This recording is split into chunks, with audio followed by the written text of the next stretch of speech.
আল নবীন media, সত্যের সাথে আমাদের অবিরাম পথ চলা।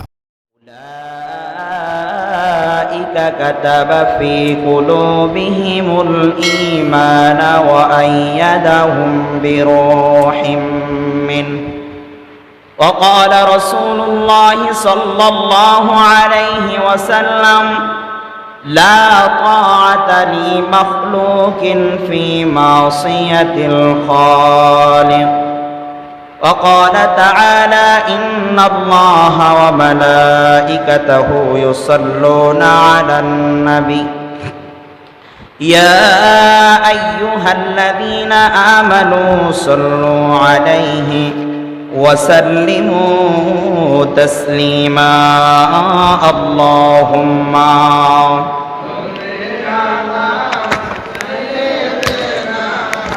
مولانا محمد وعلى آل سيدنا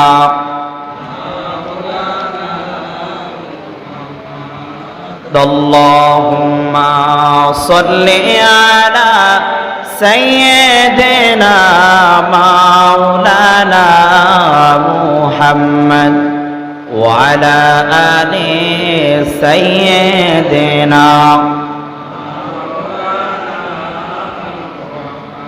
لا إله إلا الله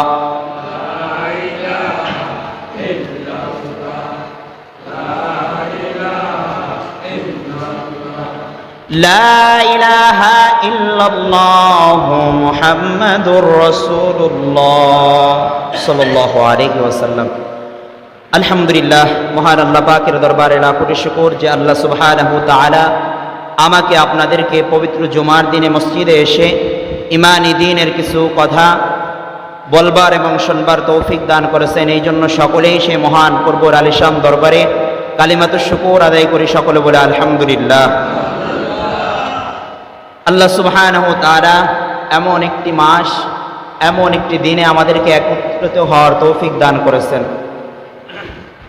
একই তো এই মাসটি হলো রমজানুল মুবারক মাস, দ্বিতীয়ত হলো আজ রমজানুল মুবারকের শুক্রবার দিন, তৃতীয়ত হলো এমন একটি বিশেষ দিন, এই দিনটি মিলে গিয়েছে ইসলাম বিজয়ের দিন। আখিরি পয়গম্বর মুহাম্মদুর রাসূলুল্লাহ সাল্লাল্লাহু আলাইহি ওয়াসাল্লাম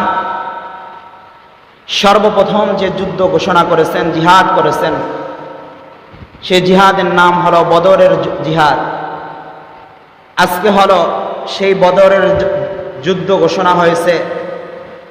বদরের যুদ্ধে বিজয় অর্জন করেছেন আখিরি পয়গম্বর মুহাম্মদুর রাসূলুল্লাহ সাল্লাল্লাহু আলাইহি ওয়াসাল্লাম। আজ 17 রমজান, শুক্রবার। এই দিনই রাসূল আকরাম সাল্লাল্লাহু আলাইহি ওয়াসাল্লাম কুখ্যাত কাফের আবু জাহেলের সাথে যুদ্ধ করেছিলেন বদরের যুদ্ধে। এমন একটি মহামান্বিত দিন আজকে, বদর দিবস। আজকে বদরের জিহাদ সম্পর্কে কিছু আলোচনা করা হবে। রাসূল আকরাম সাল্লাল্লাহু আলাইহি ওয়াসাল্লাম যখন মক্কা থেকে মদিনার দিকে হিজরত করেন, রাসূলুল্লাহ সাল্লাল্লাহু আলাইহি ওয়াসাল্লামের সাথে সাহাবায়ে কেরামরা, মুহাজিরগণ মক্কা ছেড়ে মদিনার দিকে রাসূলুল্লাহ সাল্লাল্লাহু আলাইহি ওয়াসাল্লামের সঙ্গে ইসলামের দাওয়াত দেওয়ার জন্য, হিজরত করার জন্য মদিনার দিকে রওনা হয়েছে। কিছু কিছু সাহাবা রাসূল আকরাম সাল্লাল্লাহু আলাইহি ওয়াসাল্লামকে মহব্বত করে, ইসলামকে ভালোবেসে, দিনকে অন্তরের ভিতরে স্থাপন করে, ঈমানকে অন্তরের ভিতরে স্থাপন করে, তাদের স্ত্রী সন্তান, ধন সম্পদ, বাড়ি গাড়ি সব কিছু ছেড়ে রাসূল আকরাম সাল্লাল্লাহু আলাইহি ওয়াসাল্লামের সাথে মদিনার দিকে সফরে রওনা হয়েছেন। বলেন সুবহানাল্লাহ। আল্লাহর নবী আখিরি পয়গম্বর মুহাম্মদুর রাসূলুল্লাহ সাল্লাল্লাহু আলাইহি ওয়াসাল্লাম যখন কাফেররা রাসূলুল্লাহ সাল্লাল্লাহু আলাইহি সাল্লামকে নির্যাতন করা শুরু করলেন, রাসূল আকরাম সাল্লাল্লাহু আলাইহি সাল্লাম মক্কায় আর না থাকতে পেরে রাসূলুল্লাহ সাল্লাল্লাহু আলাইহি সাল্লাম মদিনার দিকে রওনা শুরু করলেন। পয়গম্বর আরবি যখন মদিনার দিকে রওনা শুরু করলেন, রাসূলুল্লাহ সাল্লাল্লাহু আলাইহি সাল্লামের সাথে মুহাজিরগণ রাসূলুল্লাহ সাল্লাল্লাহু আলাইহি সাল্লামের সাথে সফর করে মদিনার দিকে রওনা শুরু করলেন। যখন মদিনায় গিয়ে উঠলেন, মদিনায় যখন বসবাস করতে লাগলেন, যখন রাসূল আকরাম সাল্লাল্লাহু আলাইহি সাল্লাম মদিনার দিকে যখন রওনা হবেন, এই কথা যখন রাসূলুল্লাহ সাল্লাল্লাহু আলাইহি সাল্লামের সাহাবারা শুনল, পয়গম্বর আরবি মুহাম্মদুর রাসূলুল্লাহকে মক্কা থেকে মদিনায় যাইতে দিবে না। তারা মক্কার ভিতরে রাসূলুল্লাহ সাল্লাল্লাহু আলাইহি সাল্লামকে তারা মক্কার ভিতরে রাখবেন, আর রাসূলুল্লাহ সাল্লাল্লাহু আলাইহি সাল্লামের কাছ থেকে দ্বীন ইসলামের বাণীগুলো পয়গম্বরের মুখ থেকে শুনবেন। এই কথা বলে মক্কার সাহাবারা পয়গম্বরকে যাইতে দিবে না। কিন্তু আল্লাহ পাক রব্বুল আলামিনের আসমানের ঘোষণা, রাসূলুল্লাহ সাল্লাল্লাহু আলাইহি সাল্লাম মক্কা ছেড়ে মদিনায় চলে যাবেন। রাসূলুল্লাহ সাল্লাল্লাহু আলাইহি সাল্লাম এর একজন সাহাবী আবু সালমান রাদিয়াল্লাহু তাআলা আনহু, তার সাংসারিক জীবনের ভিতরে অনেক সুখময় ছিল। রাসূলুল্লাহ সাল্লাল্লাহু আলাইহি সাল্লামের জামানায় আবু সালমান রাদিয়াল্লাহু তাআলা আনহু তার স্ত্রীকে খুব মহব্বত করতেন। যখনই শুনছেন পয়গম্বর আরবি মুহাম্মদুর রাসূলুল্লাহ মক্কা ছেড়ে মদিনায় চলে যাবেন, আবু সালমান তার স্ত্রীর কাছে গিয়ে বলতেছেন, আমার প্রাণের স্ত্রী, আমি তো রাসূলুল্লাহ সাল্লাল্লাহু আলাইহি সাল্লামের সঙ্গে আগামীকাল মক্কা ছেড়ে মদিনায় রওনা দিব। আবু সালমান রাদিয়াল্লাহু তাআলা আনহুর স্ত্রী বলতেছে, স্বামী আমার, আমিও তো রাসূলুল্লাহ সাল্লাল্লাহু আলাইহি সাল্লামকে মহব্বত করি, পয়গম্বর আরবি মুহাম্মদুর রাসূলুল্লাহকে ভালোবাসি, আমিও তো মক্কা ছেড়ে মদিনার দিকে চলে যাব। স্বামী, আমাকেও মক্কা ছেড়ে মদিনায় নিয়ে যান, আমাকেও মক্কা ছেড়ে মদিনায় নিয়ে যান, আমিও মক্কায় চলে যাব। আবু সালমান রাদিয়াল্লাহু তাআলা আনহুর স্ত্রী, তার বংশধর ছিল কাফেরদের সর্দার। যখনই শুনতে পেয়েছেন আবু সালমান তার স্ত্রীকে নিয়ে মক্কা ছেড়ে মদিনার দিকে রওনা হবেন, তার শ্বশুর বাড়ির লোকজন এসে আবু সালমানের স্ত্রীকে আটকিয়ে রাখলো। তাদের সন্তান পরিচয় দিয়ে আবু সালমানের স্ত্রীকে আটকিয়ে রাখলো, তার সন্তানগুলো আটকিয়ে রাখলো। আবু সালমানকে মারধর শুরু করলো। আবু সালমানকে মারধর করে তার স্ত্রীকে ছিনিয়ে নিয়ে গেছেন, স্ত্রীর বাপের বাড়িতে নিয়ে গেছেন। আবু সালমান রাদিয়াল্লাহু তাআলা আনহু তার স্ত্রীর কাছে গিয়ে বলতেছে, স্ত্রী, আমার একটাই কথা, শেষবারের মতো একটিবার কথা বলে তোমার কাছ থেকে আমি বিদায় নিতে চাই। আবু সালমান রাদিয়াল্লাহু তাআলা আনহু যখন স্ত্রীর সামনে দাঁড়ালেন, স্ত্রী ডাক দিয়ে বললেন, আমারও একটা কথা আছে, আমারও একটা কথা, আমি তোমার কাছ থেকে একটা কথা বলে আমি আমার পথে আমি যাইতে চাই, আমি বিদায় নিতে চাই। আবু সালমানের স্ত্রী ডাক দিয়ে বলল, স্বামী, এতদিন যাবৎ আমরা সুখময় সংসারে জীবনযাপন করেছি, আজ তুমি আমাকে ছেড়ে অনেক দূর দেশে মদিনার দিকে রওনা হলা। আমি জানি না আমার পরিবারের লোকগুলো কি আমাকে রাখবে, আমাকে জিন্দা রাখবে কিনা, আমি সেটাও জানি না। কিন্তু তোমার কাছে একটাই মাত্র আবদার, আমাকে এই জিন্দেগি হায়াতে জিন্দেগির ভিতরে আমাকে যেইভাবে মহব্বত করছো, আমাকে যেইভাবে ভালোবাসছো, আমি চাই যদি তোমার আগে আমার ইন্তিকাল হয়ে যায়, তাহলে আবু সালমান তোমাকে আমি অনুরোধ করি, তুমি আর জিন্দেগিতে যদি আমাকে মহব্বত করে থাকো, আর জিন্দেগিতে বিবাহ করবা না। আর যদি আমি মরে যাই, এবার আবু সালমান রাদিয়াল্লাহু তাআলা আনহু বলতেছে, আর যদি তুমি মরে যাও, তাহলে তোমার চরিত্র ঠিক রাখার জন্য আমি তোমাকে আদেশ করলাম, তুমি একটি বিবাহ করে নিও। বলেন সুবহানাল্লাহ। এই কথা বলে বিদায়ের মুহূর্তে স্ত্রীর কাছ থেকে আবু সালমান রাদিয়াল্লাহু তাআলা আনহু বিদায় নিতেছেন। রাসূলুল্লাহ সাল্লাল্লাহু আলাইহি সাল্লামের ঘোষণা চলে আসলো, মদিনায় সফর দিবেন, মদিনায় রওনা করবেন। আবু সালমান রাদিয়াল্লাহু তাআলা আনহু রাসূলুল্লাহ সাল্লাল্লাহু আলাইহি সাল্লামের সাথে মদিনায় চলে গেলেন। যাওয়ার পরে ফজরের সালাতের সময় চলে আসলো। রাসূলুল্লাহ সাল্লাল্লাহু আলাইহি সাল্লাম ইমামতি শুরু করলেন।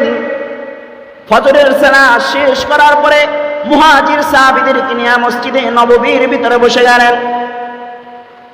হঠাৎ করে পিছন থেকে একটা সাহাবী ঘোষণা করলো, ইয়া রাসূলুল্লাহ, ইয়া হাবিবাল্লাহ, নামাজের পরে একটা জানাজা আছে, ওই জানাজাটা আমরা দিতে চাই। রাসূল আকরাম সাল্লাল্লাহু আলাইহি সাল্লাম জিজ্ঞেস করলেন, হে সাহাবা, কার জানাজা? হঠাৎ করে এই মুহূর্তে ফজরের সালাতের পরে কে মারা গেছে? কোন সাহাবী মারা গেছে? আমাকে বলো। সাহাবী ডাক দিয়ে বললেন, ইয়া রাসূলুল্লাহ, ইয়া হাবিবাল্লাহ, আপনার সাহাবী উম্মে সালমান রাদিয়াল্লাহু তাআলা আনহু মারা গিয়েছেন। আবু সালমান রাদিয়াল্লাহু তাআলা আনহু মারা গিয়েছেন, তার জানাজা পড়া হবে। ইতিমুহূর্তে সালমান রাদিয়াল্লাহু তাআলা আনহুর স্ত্রীও মদিনার ভিতরে চলে আসলেন। রাসূলুল্লাহ সাল্লাল্লাহু আলাইহি সাল্লামের সামনে দাঁড়াইয়া বলতেছে, ইয়া রাসূলুল্লাহ, ইয়া হাবিবাল্লাহ, আমার স্বামী তো দুনিয়া থেকে ইন্তেকাল করে চলে গেছে। শেষ বিদায় আমার স্বামীর সাথে একটাই মাত্র কথা ছিল, যদি আমার স্বামীর আগে যদি আমি মারা যাই তাহলে আমার স্বামী আর জীবনে বিবাহ করবে না, আর যদি আমার আগে যদি আমার স্বামী মারা যায় তাহলে আমাকে একটা ভালো পাত্র দেখে আমাকে বিবাহ করে নিতে বলেছে। কিন্তু আল্লাহর কসম, রব্বে কারীমের কসম, ইয়া রাসূলুল্লাহ, ইয়া হাবিবাল্লাহ, এই মদিনার ভিতরে আমি আমার স্বামীর মতো এমন একটা লোক খুঁজে পাই না, আর আমার স্বামীর মতো এমন একটা ভালো সদ আচরণকারী লোক এই মদিনার জমিনের ভিতরে নাই। বলেন সুবহানাল্লাহ। স্বামীর উপর এতটা বিশ্বাস ছিল, এতটা মহব্বত ছিল স্ত্রীর। বলেন সুবহানাল্লাহ। আবু সালমান রাদিয়াল্লাহু তাআলা আনহু ইন্তেকালের পরে রাসূলুল্লাহ সাল্লাল্লাহু আলাইহি সাল্লাম তার স্ত্রীকে সান্ত্বনা দিয়ে বললেন, হে উম্মে সালমান, আমি তোমার সন্তানের সমস্ত দায়িত্বভার গ্রহণ করলাম, তুমি কোনো চিন্তা করিও না। তুমি ভালো একজন পাত্র খোঁজো, আমার সাহাবীদের ভিতরে থেকে সুন্দর একজন সাহাবী খোঁজো, তার সাথে আমি তোমাকে বিবাহ বন্ধনে আবদ্ধ করব। কিন্তু স্ত্রী বলতেছে, না, এই মদিনার ভিতরে আমার স্বামীর মতো একজন সুদর্শন পুরুষ পাওয়া যাবে না, যদি আমি পাই তাকে বিবাহ করে নিব। বলেন সুবহানাল্লাহ। ইতিমুহূর্তে জিবরাইল আসমান থেকে রাসূলুল্লাহ সাল্লাল্লাহু আলাইহি সাল্লামের কাছে হাজির হয়ে গেলেন। রাসূল আকরাম সাল্লাল্লাহু আলাইহি সাল্লামকে ঘোষণা দিয়ে বললেন, পয়গম্বর আরবি মুহাম্মদুর রাসূলুল্লাহ, আল্লাহ আসমান থেকে আদেশ করেছেন উম্মে সালমানকে আপনাকে বিবাহ বন্ধনে আবদ্ধ করতে বলেছেন। বলেন সুবহানাল্লাহ। আসমান থেকে আল্লাহ ফয়সালা করে দিয়েছেন, বলছেন উম্মে সালমানের যোগ্য এই মদিনার ভিতরে আর কোনো সাহাবী নাই আপনি ছাড়া। বলেন সুবহানাল্লাহ। বদরের ইতিহাস, রাসূলুল্লাহ সাল্লাল্লাহু আলাইহি সাল্লামের হিজরতের ইতিহাস। রাসূলুল্লাহ সাল্লাল্লাহু আলাইহি সাল্লাম যখন মদিনার দিকে রওনা হয়, রাসূলুল্লাহ সাল্লাল্লাহু আলাইহি সাল্লাম যখন মদিনার দিকে রওনা হন, মদিনার দিকে রওনা হওয়ার পরে অনেক সাহাবা রাসূল আকরাম সাল্লাল্লাহু আলাইহি সাল্লামের সাথে আসতে পারেন নাই। তারা নিয়াত করেছেন কিছুদিন পরে আমরা আবার মদিনায় হিজরত করব, কিছুদিন পরে আবার মদিনায় যাব। তার ভিতরে একজন ছিলেন আব্দুল্লাহ ইবনে মাসউদ রাদিয়াল্লাহু তাআলা আনহু, আল্লাহর হাবিবের সাহাবী। যখন রাসূলুল্লাহ সাল্লাল্লাহু আলাইহি সাল্লামকে বিদায় জানাইয়া আবার মক্কার দিকে যখন রওনা হলেন, কিছুদিন পরে রাসূলুল্লাহ সাল্লাল্লাহু আলাইহি সাল্লামের সাথে সাক্ষাৎ করতে আবার মদিনায় যাবেন। আব্দুল্লাহ ইবনে মাসউদ রাদিয়াল্লাহু তাআলা আনহু যখন রাসূল আকরাম সাল্লাল্লাহু আলাইহি সাল্লামকে আগায়া দিয়ে আবার যখন মক্কার দিকে রওনা হলেন, আবু জাহেলের গোষ্ঠীরা আব্দুল্লাহ ইবনে মাসউদ রাদিয়াল্লাহু তাআলা আনহুকে গ্রেফতার করায়া আবু জাহেলের কামরার ভিতরে আবু জাহেলের দরবারে নিয়ে গেল। এবার আবু জাহেল সুযোগ পেয়েছে, মুহাম্মদ রাসূলুল্লাহ সাল্লাল্লাহু আলাইহি সাল্লাম তো মদিনায় চলে গেছে, এবার আমি সুযোগ পেয়েছি যেই সাহাবারা রাসূলুল্লাহ সাল্লাল্লাহু আলাইহি সাল্লামের সাথে যায় নাই, ওই সাহাবাদের উপরে আমি নির্যাতন বাড়ায় দিব।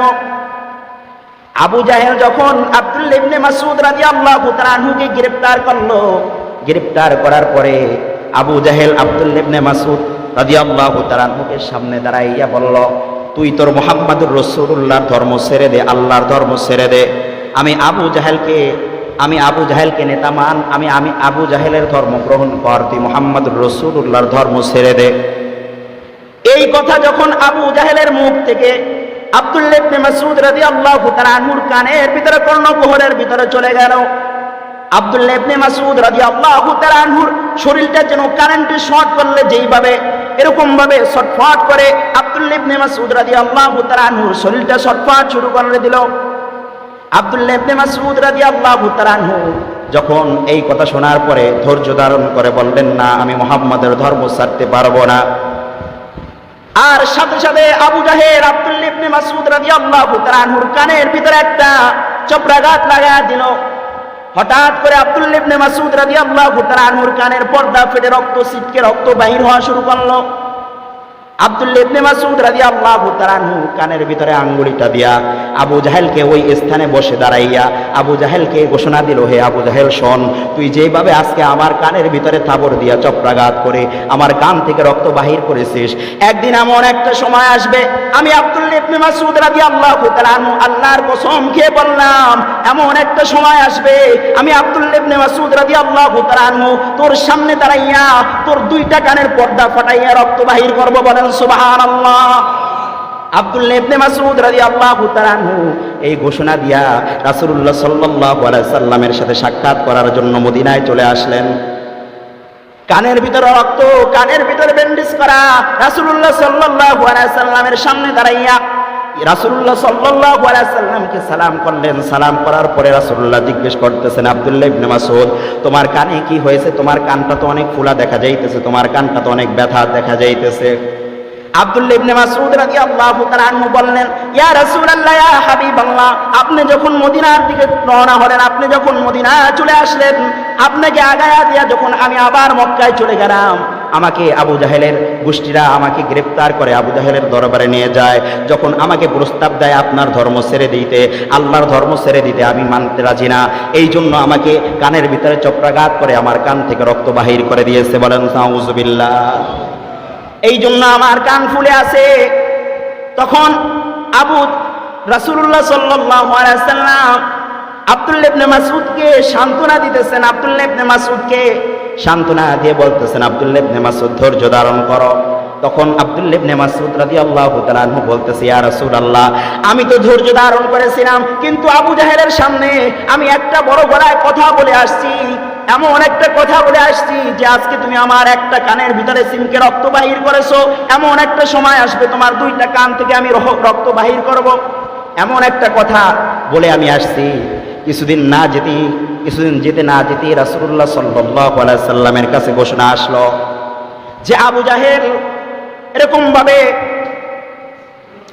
তেজস্বিয়ান সেনাবাহিনী নিয়ে আবু জাহেল 1 বছর না হতেই আবু জাহেল মক্কা থেকে 1000 সৈন্য নিয়ে পয়গম্বর মুহাম্মদুর রাসূলুল্লাহর সাথে যুদ্ধ ঘোষণা করার জন্য বদর প্রান্তে চলে আসছে। অনেক তেজস্বিয়ান পাওয়ারিওয়ালা অস্ত্র নিয়ে রাসূলুল্লাহ সাল্লাল্লাহু আলাইহি সাল্লামের সাথে জিহাদ ঘোষণা করার জন্য বদর প্রান্তরে চলে আসছে, আশ্রয় নিয়েছে বদর প্রান্তরে। সাহাবায়ে কেরামরা রাসূলুল্লাহ সাল্লাল্লাহু আলাইহি সাল্লামের কাছে এসে বলল, ইয়া রাসূলুল্লাহ, ইয়া হাবিবাল্লাহ, আপনার চাচা আবু জাহেল আপনার সাথে যুদ্ধ ঘোষণা করার জন্য এই 17ই রমজানে রাসূলুল্লাহ সাল্লাল্লাহু আলাইহি সাল্লামের সাথে জিহাদ করার জন্য শুক্রবারে, আজকে 17ই রমজান শুক্রবার মিলে গিয়েছে বদরের সাথে। বলেন সুবহানাল্লাহ।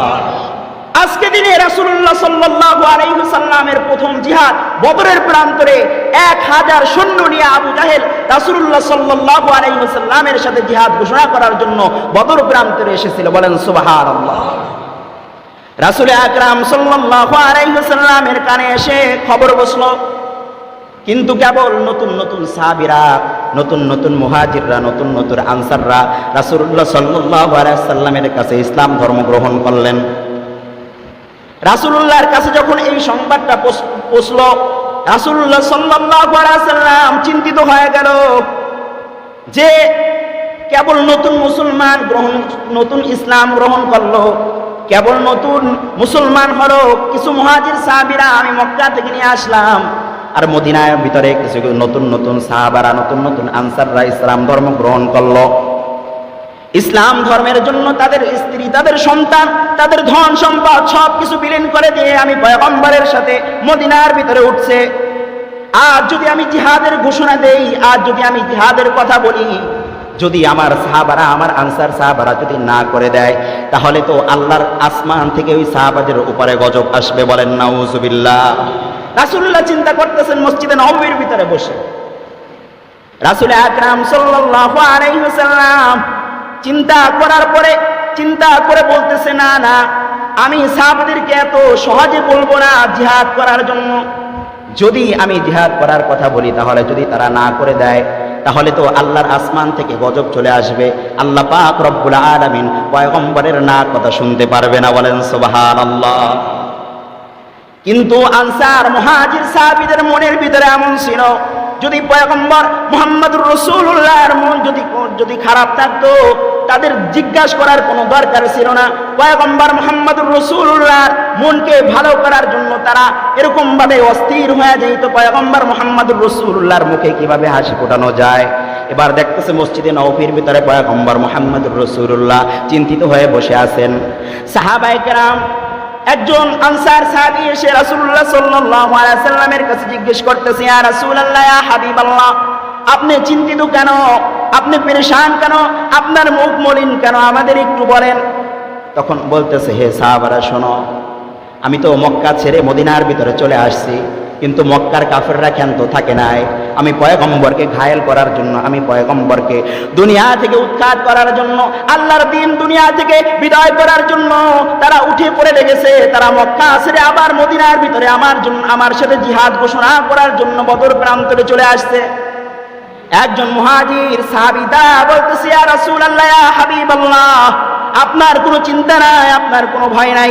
আমাদের জীবন থাকতে, আমাদের এরকম শরীরের ভিতরে কল্লা থাকা পর্যন্ত আমাদের কল্লা দ্বিখণ্ডিত হতে পারে, কিন্তু রাসূলুল্লাহ সাল্লাল্লাহু আলাইহি ওয়াসাল্লামের শরীরের ভিতরে একটা তীরের আঘাত লাগবে, এটা আমরা সহ্য করতে পারবো না। বলেন সুবহানাল্লাহ।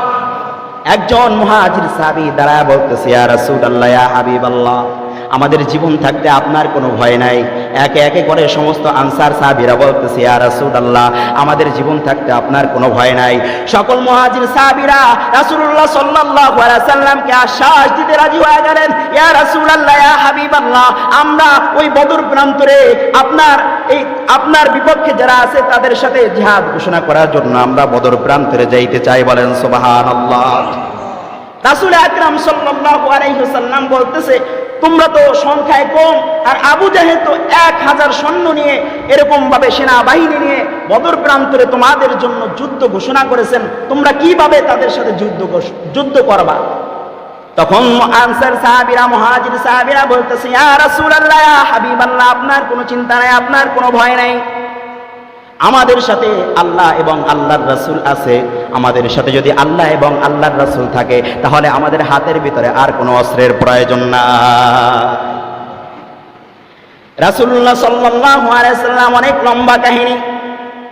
রাসূল আকরাম সাল্লাল্লাহু আলাইহি ওয়াসাল্লাম এই কথা যখন বললেন, এই সাহাবারা এই কথা যখন বললেন, বলার পরে রাসূল আকরাম সাল্লাল্লাহু আলাইহি ওয়াসাল্লাম জিহাদের জন্য সাহাবাদেরকে বাছাই পর্ব শুরু করলেন।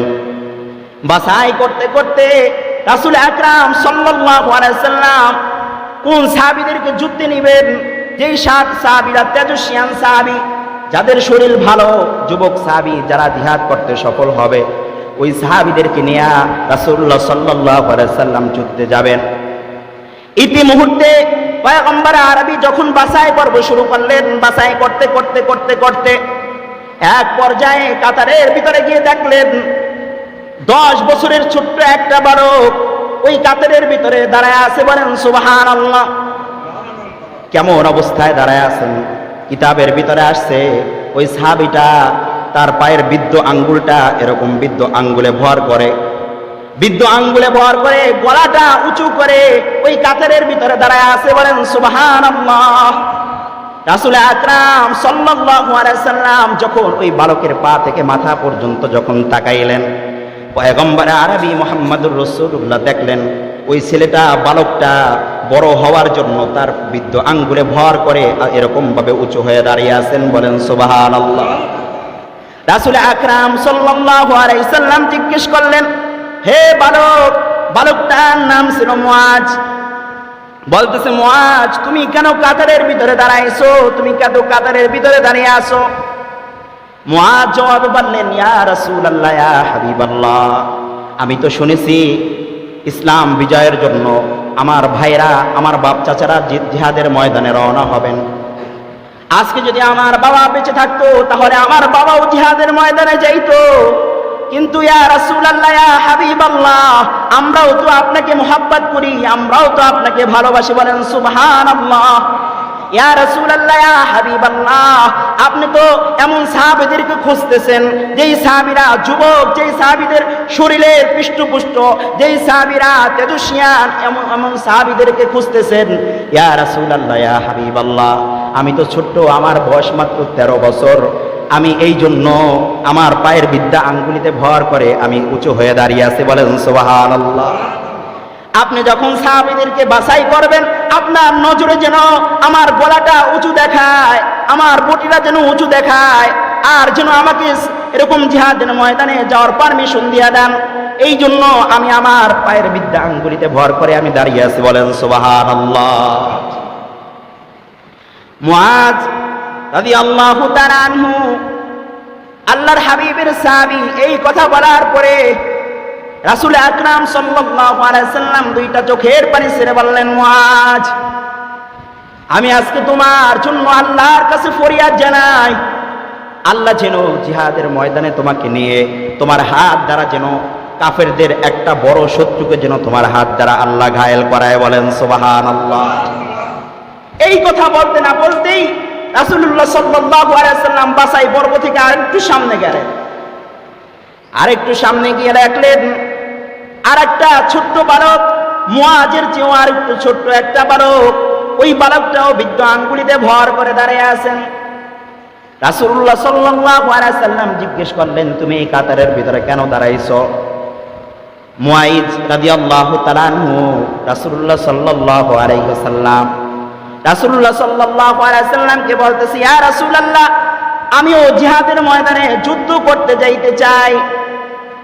তখন বলতেছে, তুমি কিভাবে যুদ্ধ করবা? তুমি তো ছোট্ট বাচ্চা। বলতেছে, ইয়া রাসূলুল্লাহ, ইয়া হাবিবাল্লাহ, আমার একটু সামনেই তো আমার একটা ভাই মুআজ রাদিয়াল্লাহু তাআলা আনহুকে জিহাদের ঘোষণা দিয়ে দিয়েছেন, জিহাদের অর্ডার দিয়ে দিয়েছেন, আমি কেন যাইতে পারবো না? তখন রাসূলুল্লাহ সাল্লাল্লাহু আলাইহি সাল্লাম বলতেছে, তুমি তো ছোট্ট, তুমি কেন জিহাদের ময়দানে যাইবা? রাসূলুল্লাহ সাল্লাল্লাহু আলাইহি সাল্লামকে বলতেছে, ইয়া রাসূলুল্লাহ, ইয়া হাবিবাল্লাহ, আমি তো শুনেছি আবু জাহেলের দল 1000 সেনাবাহিনী নিয়ে, সৈন্য নিয়ে, ভারী অস্ত্র নিয়ে, শক্তিশালী অস্ত্র নিয়ে আপনার সাথে যুদ্ধ করার জন্য বদর প্রান্তে আসছে। ইয়া রাসূলুল্লাহ, ইয়া হাবিবাল্লাহ, আজ তো এই জায়গায় যত সাহাবী আছে এই সাহাবীর সংখ্যা কম। ইয়া রাসূলুল্লাহ, ইয়া হাবিবাল্লাহ, সংখ্যার ভিতরে যদি গণনা করতে হয় তাহলে আমিও মুআইজ রাদিয়াল্লাহু তাআলা আনহু আপনার সাথে জিহাদের ময়দানে যাইতে চাই। বলেন সুবহানাল্লাহ। যখন এই কথা বললেন রাসূলুল্লাহ সাল্লাল্লাহু আলাইহি সাল্লাম আর উপায় খুঁজে পায় না, কি করবেন? রাসূলুল্লাহ সাল্লাল্লাহু আলাইহি সাল্লাম এবার বললেন, তুমি তার তুলনা দিতেছো, তোমাকে একটা ছোট্ট পরীক্ষা দেই, এই পরীক্ষা যদি তুমি পাশ করতে পারো তাহলে আজকে তোমাকে বদর প্রান্তে, তোমাকে যুদ্ধের ময়দানে নিয়ে যাব। ছোট্ট ভাই বলল, হযরত, ইয়া রাসূলুল্লাহ, ইয়া হাবিবাল্লাহ, আপনার সমস্ত কথা আমি মানব, কিন্তু আমাকে জিহাদের ময়দানে নিয়ে যেতে হবে। বলেন সুবহানাল্লাহ। রাসূলুল্লাহ সাল্লাল্লাহু আলাইহি সাল্লাম বললেন, তোমার বড় ভাইয়ের সাথে যদি তুমি কুস্তিতে জিততে পারো, তোমাদের সাথে একটা হাড্ডাহাড্ডি লড়াই হবে, এই লড়াইয়ের ভিতরে যদি তুমি জিততে পারো তাহলে তোমাকে জিহাদের ময়দানে নেব। বলেন সুবহানাল্লাহ। এই কথা বলার পরে দৌড় দিয়ে কাতার ভেঙে বড় ভাইয়ের কাছে কানে কানে গিয়ে বলতেছে, বড় ভাই শোনো, রাসূলুল্লাহ সাল্লাল্লাহু আলাইহি সাল্লাম জিহাদের ময়দানে নেওয়ার জন্য একটা উপায় আমাকে দিয়েছে। এই উপায়টা যদি আমি পাশ করতে পারি, একটা পরীক্ষা দিয়েছে, এই পরীক্ষাটায় যদি আমি পাশ করতে পারি তাহলে রাসূলুল্লাহ সাল্লাল্লাহু আলাইহি সাল্লাম আমাকে জিহাদের ময়দানে নিয়ে যাবে। বড় ভাইয়ের কানে কানে বলতেছে, ভাই শোনো, আমি তো মনে হয় জিহাদের ময়দানে যাওয়ার মতো আমার নসিব হবে না ভাই, কিন্তু আমি তোমার কাছে একটু আবদার করি, আমাকে একটু সুযোগ দাও, আমি তো তোমার ছোট ভাই, তুমি বড় ভাই হয়ে জান্নাতের ভিতরে নাজ নেয়ামতগুলো ভোগ করবে, জিহাদের ময়দানে চলে যাবে, আর আমি ছোট ভাই হয়ে জমিনের ভিতরে বসে থাকবো, এটা হতে পারে না। ভাই আমাকে একটি বারের মতো সুযোগ দাও, আমি তোমার কানে কানে এসে বলে গেলাম।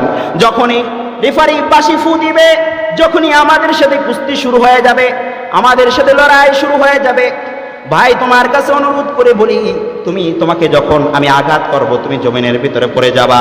তখন এই কথা বলার সাথে সাথে ভাই রাজি হয়ে গেল। ভাই বলল, ভাই আমরা দুই ভাই একসাথে জান্নাতের ভিতরে থাকতে চাই, বলেন সুবহানাল্লাহ।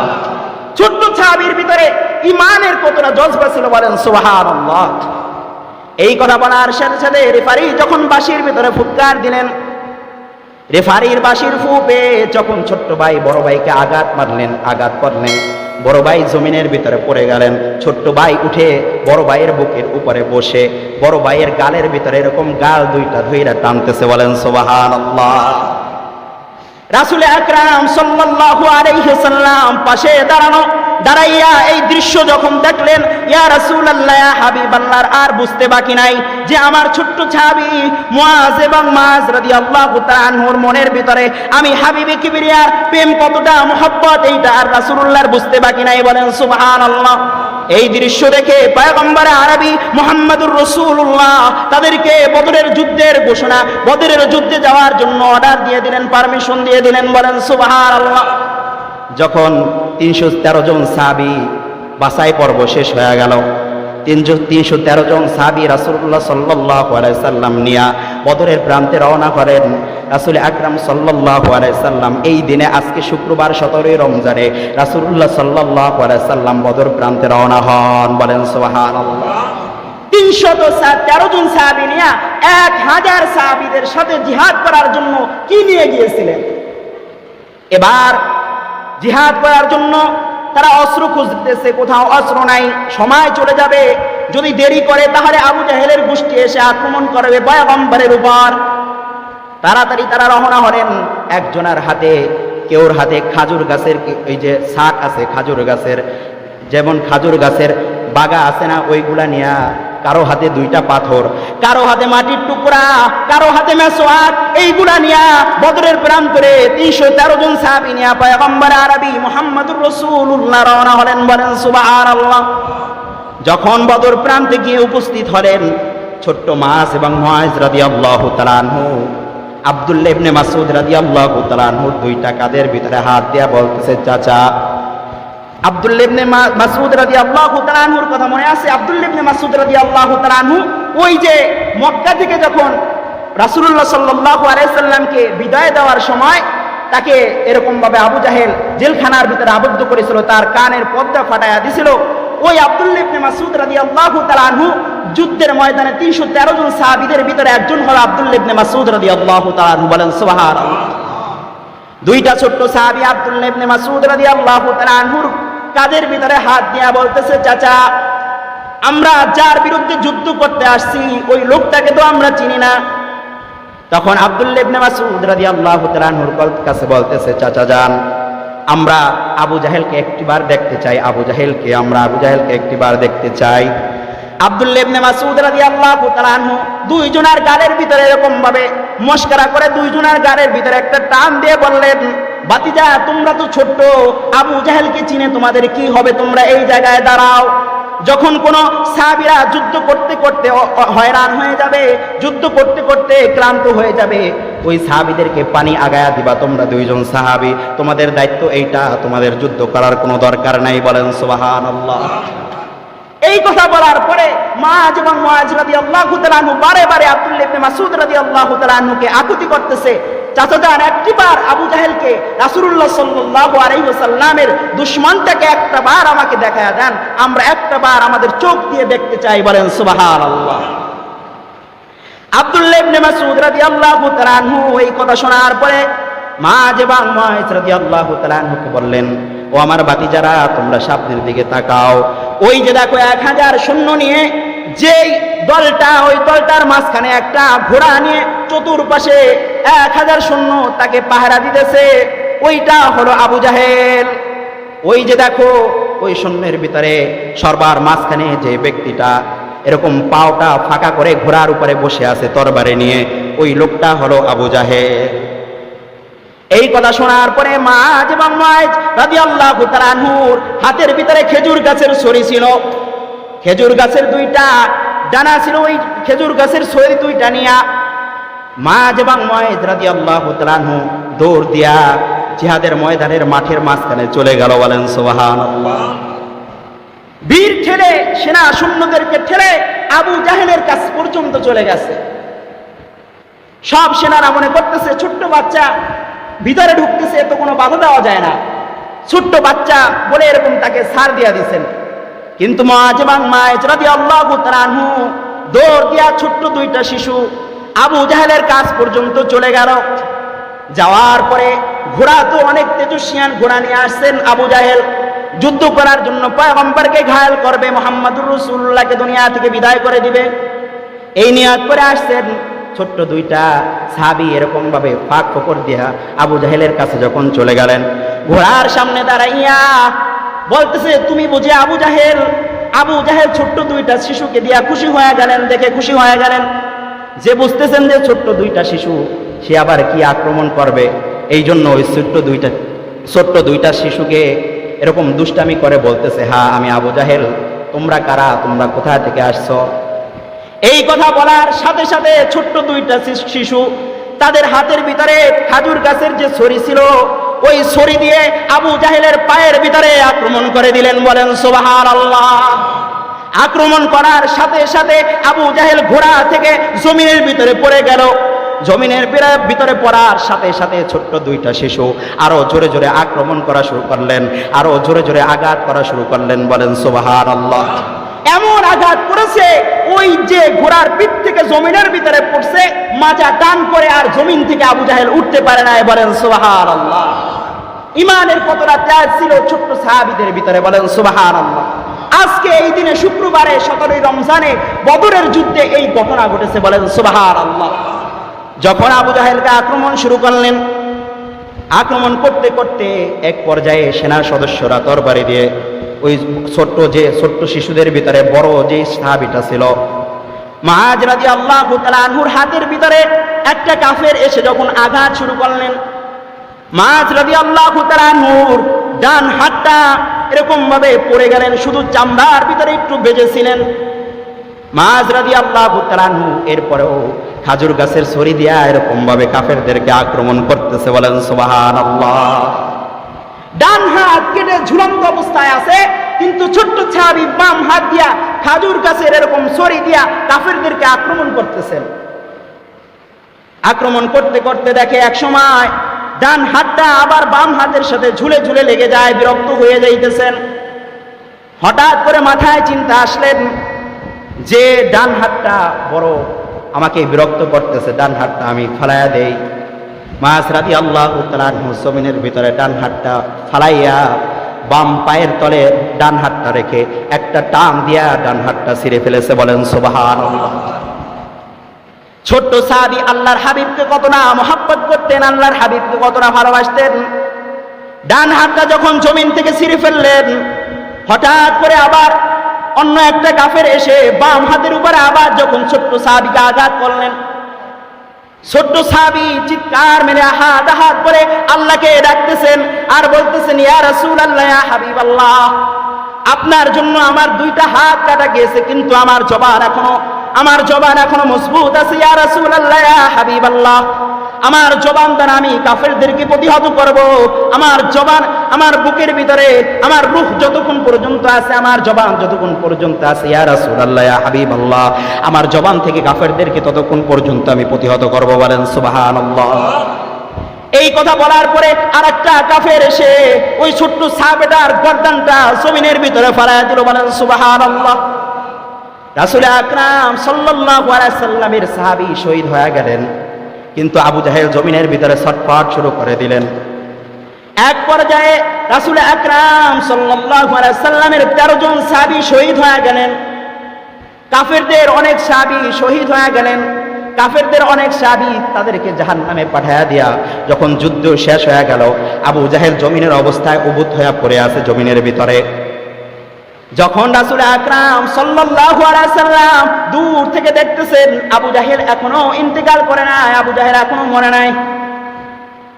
এই কথা যখন রাসূলুল্লাহ সাল্লাল্লাহু আলাইহি সাল্লাম সাহাবীদেরকে বলতেছে, সাহাবীরা সবচেয়ে বড় কাট্টা কাফের আবু জাহেল এখনো পর্যন্ত জমিন থেকে শেষ হয় নাই, তোমরা কি যুদ্ধ করলা?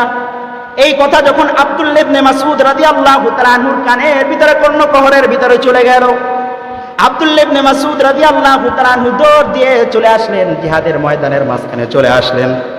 আসার পরে দেখতেছেন আবু জাহেল এরকম সিজদা অবস্থায় উবুত হয়ে পড়ে আছেন জমিনের ভিতরে। একটু পরপর মাথা উঠায়, আবার মাথাটা জমিনের ভিতরে ফালায়। আব্দুল্লাহ ইবনে মাসউদ রাদিয়াল্লাহু তাআলা আনহু কসম খেটে 1 বছর আগে বলেছিল, তুই আমার কানের একটা পর্দা ফাটাইছো, আমি তোর কানের 2টা পর্দা ফাটাইয়া রক্ত বাহির করব। এই কথা আল্লাহর কসমকে মক্কাতুল মুআজ্জামায় বলে আসছেন। এবার আব্দুল্লাহ ইবনে মাসউদ রাদিয়াল্লাহু তাআলা আনহু সমস্ত সাহাবীদেরকে ইশারা করে বলতেছেন, সাহাবারা তোমরা দূরে সরে যাও, আবু জাহেলের সাথে আমার একটা বোঝাপড়া আছে, এই বোঝাপড়াটা এখান থেকে আমি না বুঝে আমি যাব না, তোমরা সবাই চলে যাও, আবু জাহেলের সাথে আমি বুঝবো। বলেন সুবহানাল্লাহ। আব্দুল্লাহ ইবনে মাসউদ রাদিয়াল্লাহু তাআলা আনহু এই কথা বলার পরে আবু জাহেলের সামনে গিয়ে আবু জাহেলের মাথার ভিতরে চুলগুলা মুষ্টি বেঁধে চুলগুলা এরকম ধরছে। ধরার পরে আবু জাহেলের 2টা কানের ভিতরে 2টা চপড়াঘাত করেছে। কান থেকে ছিটকে যখন রক্ত বাহির হয়েছে, আব্দুল্লাহ ইবনে মাসউদ রাদিয়াল্লাহু তাআলা আনহুর হাতের ভিতরে একটা তরবারি ছিল, ওই তরবারিটা দিয়া আবু জাহেলের 2টা কানের ভিতরে জোরে জোরে আঘাত করা শুরু করলেন। বলেন সুবহানাল্লাহ। 2টা আঘাত করা যখন শুরু করলেন, কান থেকে ছিটকে রক্ত বাহির হওয়া শুরু করলেন, তখন আল্লাহর কাছে বললেন, ইয়া রব্বুল আলামিন, আমি যে তোমার কাছে ওয়াদা করেছিলাম, আল্লাহ আজকে আমার মনের ভিতরে তৃপ্তি এসেছে যে আবু জাহেল রাসূল আকরাম সাল্লাল্লাহু আলাইহি ওয়াসাল্লামকে এত কষ্ট দিয়েছেন, আজকে এই 17ই রমজানে শুক্রবারে বদরের ময়দানে আমি আবু জাহেলের গর্দানটা দ্বিখণ্ডিত করে পয়গম্বর আরবি মুহাম্মদুর রাসূলুল্লাহর হাতে যেন তুলে দিতে পারি। বলেন সুবহানাল্লাহ। এই কথা বলে আল্লাহু আকবার বলে আবু জাহেলের গর্দান পাশা যখন একটা এরকম ভাবে তরবারি দিয়ে আঘাত করলো, আবু জাহেলের গর্দানটা এরকম আব্দুল্লাহ ইবনে মাসউদ রাদিয়াল্লাহু তাআলা আনহুর হাতের ভিতরে চলে আসলো। বলেন সুবহানাল্লাহ। গর্দানটা নিয়ে পয়গম্বর আরবি মুহাম্মদুর রাসূলুল্লাহ সাল্লাল্লাহু আলাইহি ওয়াসাল্লামের সামনে নিয়ে বললেন, ইয়া রাসূলুল্লাহ, ইয়া হাবিবাল্লাহ, যেই কাফিরের কারণে আপনাকে মক্কা ছাড়তে হয়েছে, যেই কাফিরের কারণে আপনাকে নির্যাতন সহ্য করতে হয়েছে, আমাদেরকে যেই কাফের মারছে, আজকে তার গর্দান আপনার কাছে এনে দিলাম। ইয়া রাসূলুল্লাহ, ইয়া হাবিবাল্লাহ, আপনি আমাদের জন্য এরকম ভাবে দোয়া করে দেন। বলেন সুবহানাল্লাহ। রাসূল আকরাম সাল্লাল্লাহু আলাইহি ওয়াসাল্লাম তখন থেকে ঘোষণা দিয়ে দিলেন, হে আমার সাহাবারা, তোমরা এখন নিরাপদ, তোমরা আবার মক্কাতুল মুআজ্জামায় গিয়ে বুঝতে পারবা, আবার মক্কাতুল মুআজ্জামার তালার চাবি তোমাদের হাতে আসবে। বলেন সুবহানাল্লাহ। মক্কা বিজয় করে রাসূল আকরাম সাল্লাল্লাহু আলাইহি ওয়াসাল্লাম মদিনা ত্যাগ করে আবার মক্কাতুল মুআজ্জামায় চলে গেলেন। বলেন সুবহানাল্লাহ। এই আজকে এই দিনে রাসূল আকরাম সাল্লাল্লাহু আলাইহি ওয়াসাল্লাম বদর প্রান্তে আরো অনেক বড় ব্যয়বহুল এরকম আলোচনা আছে। আল্লাহ যদি তৌফিক দান করে সামনের সপ্তাহে আলোচনা করা হবে। যতটুকু আলোচনা করলাম তার উপর আল্লাহ পাক রব্বুল আলামিন যেন বেশি বেশি আমল করার তৌফিক দান করুক।